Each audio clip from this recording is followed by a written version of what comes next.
have that. Let me go ahead and speak to you out of the Word of God. Psalms 116.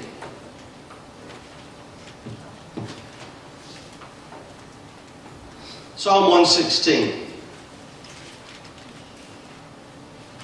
As I mentioned earlier, this is a month I've apportioned as a stewardship month, a time to think about our commitments, a time when we think about what we do in line with our commitments. I'm not asking about your faith statement today. That's something that we all have. We have a statement of faith at this church. We all have a personal statement of faith. Here's what I believe. But what really shows our faith is what we do, how we act, the way we demonstrate Christ. That is our true faith because it's how we act. And I think we need to take time every year. I believe, as the old philosopher said, I believe an unmeditated on life is a wasted life. If you don't think about what you're doing, you just get in a rut. You've got in a rut before? You're just doing the same thing. You don't know why you do it. And it's so lifeless, so dead. We ought to know why we do what we do. Amen? Yes. I don't ask you to come to church because of tradition. I ask you to come to church to worship the Lord. There's a purpose in what you're doing. There's a reason that you do what you do. And that's I think that should be true in all of our regards. And we who are pastoring or in the ministry full-time, we call the study of God theology. And it encompasses all that we believe and all that we're supposed to live under. I think in some definite ways we always need, among all of our other theologies, because we could talk about worship, we could talk about what we do in the workplace or in the home and all those different areas, because everyone's affected. But I think we also should have a theology of giving. I truly do. I believe we should understand what we are doing. Now, when I'm talking about giving, it's not the most fun thing for preachers to ever talk about, except maybe some, but that's certainly not. And I'm certainly no pressure salesman. I've helped people many times before, but I don't twist arms or squeeze hands or smile real big till I get you to do exactly what I want you to do. That's not how I work. In fact, some people would probably send it to say, well, you talk about giving when you want more money. I don't want more money, honestly. When me and my wife first came here, the church was very generous to us, and it is my intent and my desire never to have a raise from this church. I sit in front of everybody. So no matter what the board does, I sit in front of everybody. It's my feelings. It's my faith. It's my belief. Because that's not what I'm here for. It's just not. My giving is not put back in my pocket. My giving is unto the Lord. It's a theology of giving. It's an understanding. I do what I do for a reason and for a purpose. But I do desire ministry to increase in the church. Amen. I should have said amen, because you get ministry right now. I desire ministry outside of the church to increase. That's just my desire. That's my longing. And I think why is very important. Of course, as the conclusion of the service, right before we leave, my wife is going to highlight the Samaritan's Purse giving, another opportunity to give. And it's a good work. But again, my question is, what do we believe about it? Not what do we feel in the moment. Not what's our emotional response. I think sometimes, I love being Pentecostal. Pentecostal, it's emotional to just worship the Lord and not care about what people think about me. My hands are raised or I shout, I don't care. I'm worshiping God. I don't care if you can critique my worship. It's not for you. So it really doesn't matter. But what matters is if we know why we're doing what we're doing, and if we understand emotions come, but I don't make just emotional reactions. Emotions are a part of my makeup, but so is my mind. Paul says that if you can work in the Spirit, that's fine, but you also work with your mind. Spirit of the prophet is subject to the prophet. I ought to know what I'm doing. I'm not acting silly. I'm not acting nonsensical. So I think we ought to have individually, not just an emotional reaction to our giving. I think we should have a spiritually minded theology of our own giving. Now, as we look in Psalms 116, before I actually read part of that passage, when we start talking about giving, the first thing we normally think about is what I've got to do. But that's not where we start in theology, is it? Let me give you a little hint. That's not where you ever start in theology. It always starts with God. It never starts with us, because salvation did not come from us, and it is not driven by us. It is driven by God. So the first question we ask is not, What should I give? That is never the first question. What should I do? That's never the first question. The first question is, what do I owe God? The first question always ought to be, what is my obligation? What do I owe God? Some people would say, nothing. Well, that's an easy sermon. I owe nothing, so y'all can all leave now, because what are you even doing here? You don't owe him anything. But I have a feeling that most of you wouldn't answer that way, that I don't owe him anything, because if you don't owe him anything, then there's no requirements if you do whatever you want to. You owe him nothing, and you're not obligated to him. However, if you do say that, then why would you ever call him? Why would you ever ask for his help? Because the danger in that is, again, a theological reason. It changes the relationship. See, my belief from the Word of God is God has orchestrated my life. He's orchestrated this life for a certain purpose, and that's for my salvation. That's for your salvation. It comes from Him, and it eventually returns to Him. It starts with God. So that's where it's always got to be. It always has to start with Him. So when it starts with Him, He is the master, I am the servant. He is God, and I am His creation. He's the better, and I'm the lesser. Now, if I just call on God when it's convenient for me, or if I just call on God when I want Him to show up and do something dramatic for me, but I have no intentions of revering Him or responding to the debt I owe Him, even in blessings, then the relationship has changed. God's no longer the master. He's the servant. God's no longer the one in charge to whom I owe everything. He owes me whatever I want. See how that changes the relationship? That's your own theology. That's your own makeup, because that's never been revealed that way. God graces us when we don't deserve it. But always remember, it's God's grace. It's always His grace. He doesn't owe us anything, but He gives to us anything. Our response should keep the relationship straight. So where everybody would fall is probably somewhere beneath the next one. The next one, people would say flippantly, well, I owe Him everything. I owe God everything. That's wonderful. That's the right answer. What does that mean? What does it mean? For some people, it means I pay lip service, but it don't really affect my life in any way, shape, or form. I owe Him everything, but it doesn't change my habits. It doesn't change my thoughts. It doesn't change my giving. It doesn't change my attendance. It doesn't change how I treat anybody. It doesn't change anything. So you can say it with lip service, as the Bible would say. I give God my service. I owe Him everything. But it really doesn't mean anything.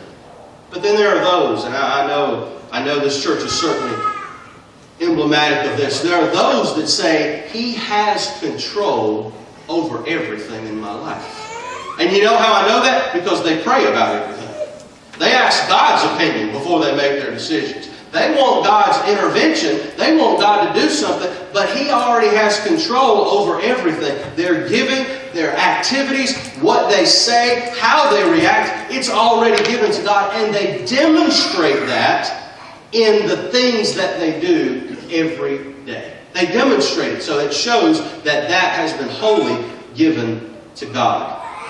So again, we come back to our question. What do we owe? Well, if we were to answer this question, if we were to think together, I guess we could say we owe Him reverence. Is that true? I owe him love. Hasn't He shown us love? Miss Jackie sang a beautiful song that praising Him makes me feel better. Really? Wow, that's amazing. God blesses me for blessing Him. Love. Certainly we owe Him that love. Also, my life. What I do in my job, what I do in my relationship with my family, do I owe Him that? Do I owe Him thanks? That's a question. If I ask for Him for prayer and He meets it, shouldn't I then get up and say, thank you, Lord? Shouldn't I say, appreciate what You've done for me? If we owe Him thanks for what He's done, shouldn't you give Him thanks for what He has accomplished for you? And yes, even how we divvy up our money. Yeah. Do we owe Him anything if we say we owe Him everything? That comes into play in Psalms 116. So let's read this together, beginning with verse 1. This is an unknown song. We don't know who wrote it. This is just a worshiper. So don't think David with a crown. Don't think professional worshiper. Because I will tell you about Asaph in a little bit. I will tell you about David because they contributed to this worship book. This is just an unknown worshiper. This is just somebody showing up. This is just somebody saying, I have something to say about worship, and it was recorded. Here's what the worshiper says. I love the Lord. That's a good way to start with the Lord. I love Him. I love the Lord. He has heard my voice and my supplication. He has inclined His ear to me. Therefore I will call on Him as long as I live. Listen to what happened to him. The pains of death surrounded me. The pains of Sheol laid hold of me. I found trouble and sorrow. Anybody ever been where he's been? You been there? You know trouble, you know sorrow, you know pain? Some of you raised your hand, so yes you do. Then what happened in verse 4? Then I called on the name of the Lord. Oh Lord, I implore you, deliver my soul. Get me out of this mess. It's difficult. It's beyond me. Here's what he said about the Lord. Gracious is the Lord and righteous. Yes, our God is merciful. The Lord delivers the simple. I was brought low. How did God respond? I was low. How did God respond? He saved me. He came into my situation. He came into my trouble. He came into my sorrow. He presented Himself, and I was saved from what I was facing. Return to your rest, O my soul, for the Lord has dealt bountifully with you. You've delivered my soul from death. There's praise. You've kept me from crying. I don't know about you. There's a time when you can't cry anymore, and there's a time when the Lord takes away your tears. The one when you can't cry anymore, you're still just as down. You're just worn out. But when He takes it away, He leaves peace behind. He leaves, it may not change the trouble, but it changed you. And that took away the tears from your eyes. He kept my feet from falling. It could have ended badly. It could have gone wrong. I could have made a horrible mistake. God came to my rescue. So I will walk before the Lord in the land of the living. Now before I finish this passage, do you already see what's happening here? Now you know where I'm going with this. We're going to a point of what do we owe God and how does that affect what we do. But where does he start? He starts with what he thinks about the Lord, and he talks about what the Lord has done. That's where he starts, and I'm going to give you a hint. Even though I have some other examples for you, they always have the same pattern. Here's what God has done. Here is who He is. So here's my response. See, it's a theology of their giving that is important for us to understand as well. Let's go down to verse 12. Let's just skip those next two verses. It just continues what he's already been talking about. So verse 12, what shall I render to the Lord? Hear that, church? He's done so much for me. What shall I give to Him? This psalmist's answer is not nothing. This psalmist's answer is, I thank Him. End of story. No, He's done too much. I know that hole I was in. I know that sorrow I was in. I know that pain that I was feeling. It was deep. It was dark. It was horrible. God pulled me out of that. I am forever grateful to Him. Kind of the way some humans show that to people who do great things for them. I've heard stories of dogs who get T-bones every night. How about that? Feed a dog a T-bone every night. Why would they do that? Because they were drowning and that dog dragged them to shore and kept them from drowning. You know what they thought? He may not understand it, and he didn't. He appreciated the food and appreciated the bone, I'm sure. But he didn't know. He's just an animal. But the man knew. The human knew. If it weren't for that dog dragging me to shore, I'd be dead. So I'm going to show my thanks to Him and how I feed Him every day. Yeah, the dog will never know. But the man says, I owe Him my very life. It's like others in the human realm. They give a kidney to somebody, but you know what? They keep up with that person for life. They bond together. It's like they come to their graduations, they come to their weddings. they become united not because of blood, not because of anything other than this circumstance where there was a desperate need. They came to their need, and all of a sudden their lives are intertwined forever. They didn't say, I don't owe you nothing. I already paid off my bill, so we're done. No, I owe you my life. So I can't do anything but be involved in your life for the rest of my days. So that's the same spirit in which the psalmist is saying, what shall I render to the Lord for all His benefits to me? For all that He's done for me. For all that I recall that He's done for me. Not just today, but I think about yesterday, and I think about last year, and I think about that time where I was so down, or that other time I thought was impossible. I think about all these times, and it begins to open up my vision to see God's greatness and His grandeur and how much He's done for me. He said the first thing He's going to do in verse 13, He says, I will take up the cup of salvation. In other words, He's going to enjoy His salvation. He's going to rejoice in the Lord. He's not going to say, God's never done anything for me. He's going to take hold of it proudly and gladly. He's going to drink from it, and He's going to boast about it. My God saved me, and I'm not ashamed to say so. Right. And He also said, I'm going to call on the name of the Lord. He answers me. I got to telephone the glory. And oh, what joy divine is that. I'm going to keep that line hot. I'm going to keep talking to Him, because when I talk to God, things happen. Things change and miracles take place in me and around me. So I'm going to keep calling on the name of the Lord. I'd be a fool not to. Notice what else He says here, though. I would pay my vows to the Lord now in the presence of all His people. In the midst of a worship service in Jerusalem. So it would be like, not really our camp meeting time. We don't have enough people. Imagine you're at one of those big concerts or conferences when you got Christians coming from all over, or a business conference when you go, or a trade show when you got people everywhere. Imagine that kind of crowd. That's the atmosphere He's talking about. But it's people that have come to Jerusalem. It's people that's come to worship in the midst of this crowd, in the midst of this jubilation and celebration. I have something to give. I have something to lay before the altar, to lay before God, and it's my vow. Now let me tell you very quickly about some Old Testament ways this was done. The Old Testament is very interesting in how it teaches the Israelites how to give it. And we're not under the Old Testament law by any means, but it's instructive for us. The tithe was, of course, the 10% that came to them, but the tithe was tied to God's provision. Understand that? So many people say, 10%, that's a lot to give. Well, when God gave you the 100%, it ain't hard to give the 10%.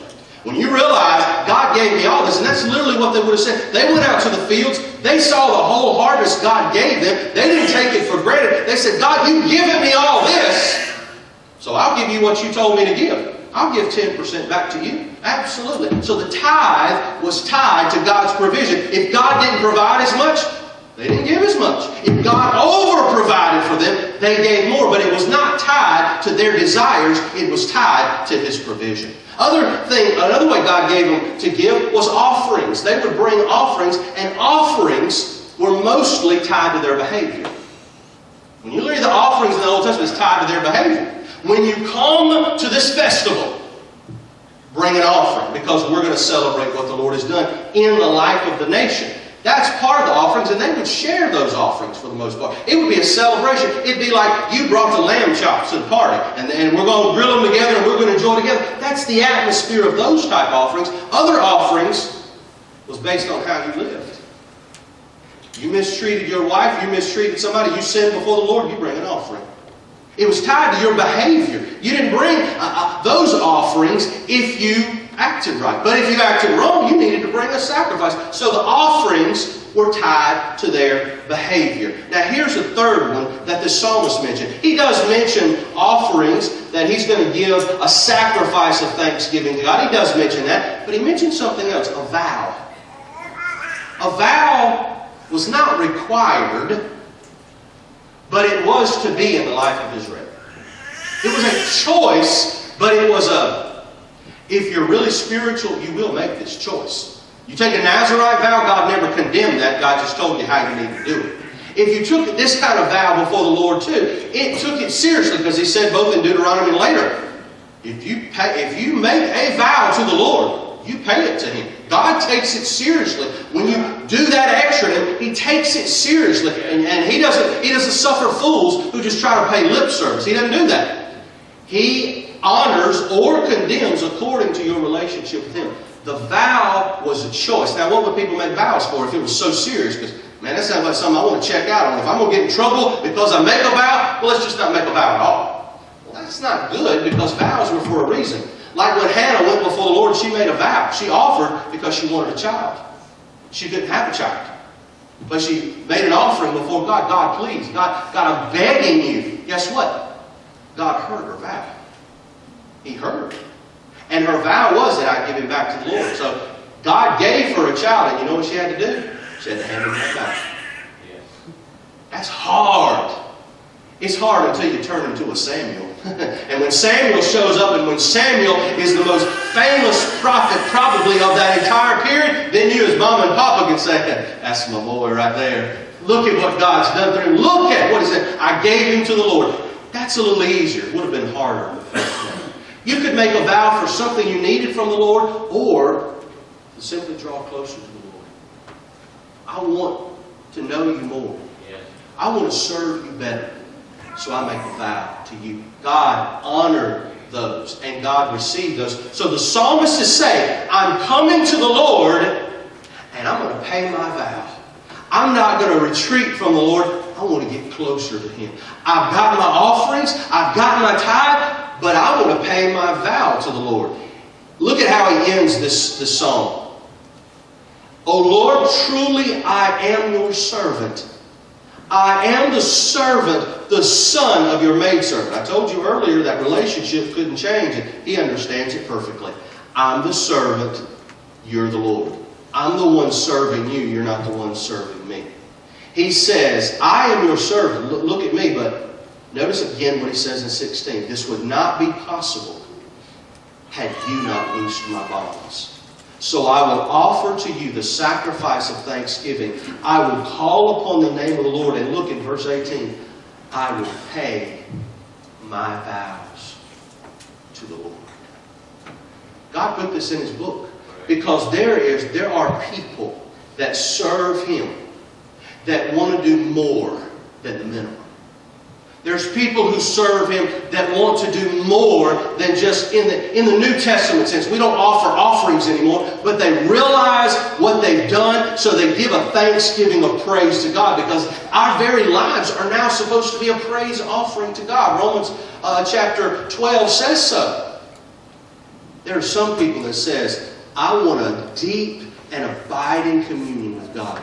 I will make vows before my God. I will give Him my word, and I will fulfill my word. I will offer Him my vows, and I will pay my vows. I will do it in the presence of all people, in the courts of the house of the Lord's house, in the midst of you, O Jerusalem. Now the question would be, is he doing this to get attention? No, I do not believe so. Because a person that's seeking the Lord, they don't want man's attention. That's not what they want. He wants to be a demonstration of how to serve the Lord. You want to know how to serve the Lord? Follow my example. We'd rather say, go talk to the preacher. Or go talk to brother or sister so-and-so. They're a great example. Why aren't you? Why can't you show them? I want to know how to follow Jesus. Could you show me? Could you teach me? And you open up your life and say, here's what it looks like. And I don't mind showing it in front of everybody. That's what the psalmist is doing. He says, I'm going to show in front of Jerusalem, because don't we know about these Jews?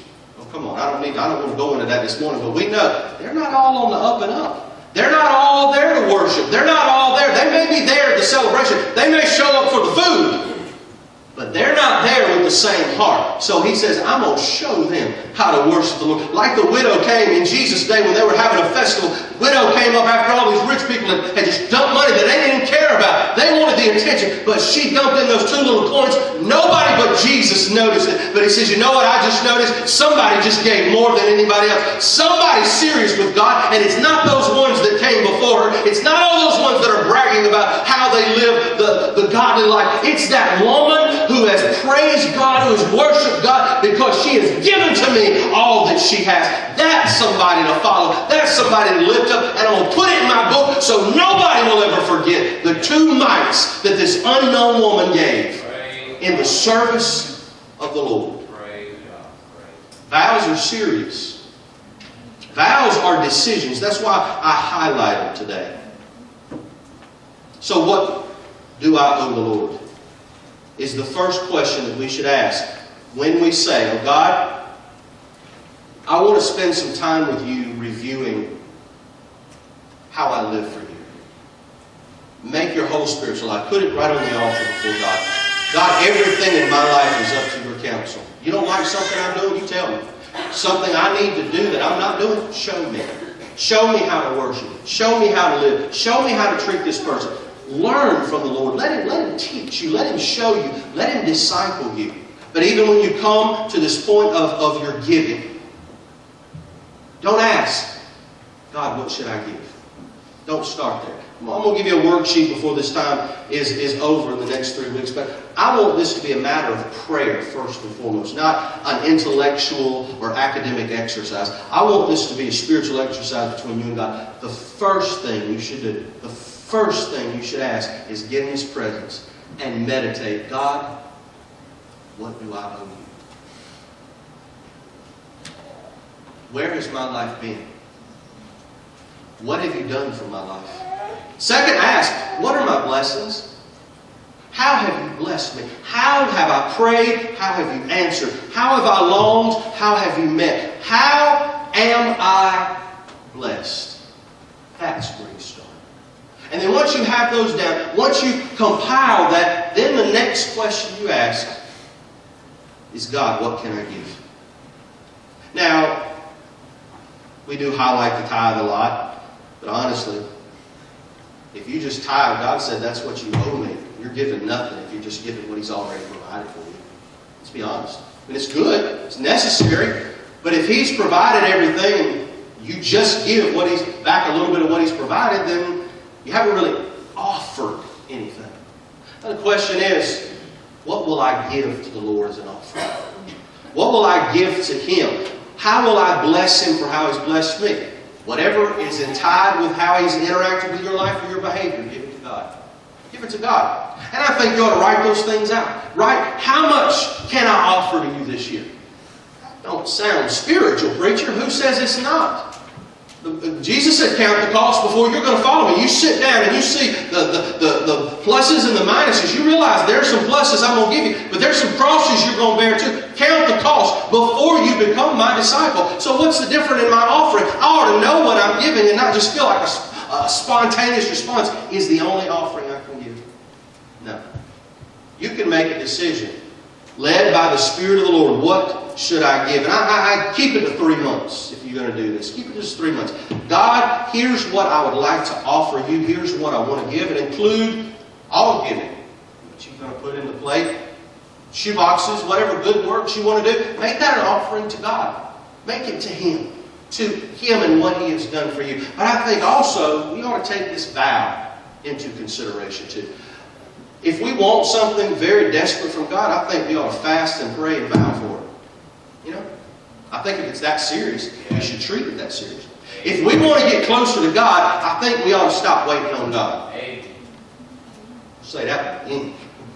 If we want to get closer to God, quit waiting on God to come where you are. If you want to get closer to Him, here's His words. You come close to me, and then I will come close to you. You've got to understand the relationship. God will grace you from over there, but if you want to be close to Him, you've got to have Moses' heart that says, I have seen the smoke and I have seen the fire, but oh God, I want to see your face. I want to get a little bit closer. I want to have a little bit more, and I'll put my life in jeopardy to do it. He says, you don't know what you're asking for, boy. You are putting your life in jeopardy.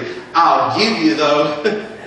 I'll give you all I can give you. I'll cover you up with my hand to protect you, and I'll let you see as much glory as you can stand. Talk about the presence of God lingering with you. Oh my goodness, He was lit up like a light bulb for days. When was the last time you've been lit that way? I need to quit meddling. Just get on with the preaching. Fine. It's true for me too. You know? If I want to be closer to Him, I want to make a decision to be closer to Him. So I tell you, think about what you ought to give to the Lord. Write it down. I've already done some preliminary work. Me and Lee is going to sit down and do this. What are we going to give to the Lord? What are we going to offer unto Him? And divvy up whenever it comes. Leave a little extra, I always think, because you never know what may come up. The need that may come up. Some crisis in somebody's life that you need to give to. You never know. So make provision for it. Think about it. Pray about it. And then act on it. Won't do any good until you act on it. And beloved, if He has blessed us so much, it's wrong not to give thanks. If He has done so much for us, it's wrong not to offer back to Him. If He has given us so great a salvation, it's wrong not to worship. If He has given us so many benefits and blessings, it's wrong not to live better in our lives. If He is a great God, we owe Him our worship. That worship, it includes our giving. Would you bow your heads for just a moment, please? I highlight the tithe because that's thankfulness. I highlight offerings because that's worship. And I highlight vows because it's seeking. Those are the things that I want embedded in your spirit as you pray to the Lord. Again, I'm not telling you how to respond. I'm telling you to take it to the Lord. And I tell you, a heart of worship, a heart of giving, a heart of offering, that will get the attention of God. God sees your heart. That's why He says in the New Testament, He loves not a giver. He loves a cheerful giver. He knows the heart. He knows what you want. That's what He wants to bless. And I don't really want to get into His blessings. He's promised blessings. But let's think about this, church. Anytime we act in faith, He's going to bless us. When you step out on faith, God blesses you. When you say, God, I'm going to live according to your standard and not anybody else's, God's going to bless you. This is not exempt from those blessings. When you give so much to God out of your offering, out of your thankfulness, and out of your desire for the Lord, God will respond. But I don't want that to be your focus. God, help it not to be our focus. What will I get yet from the Lord? But let our focus be on God. How can I thank you enough for all that you have done for me? Let's pray together.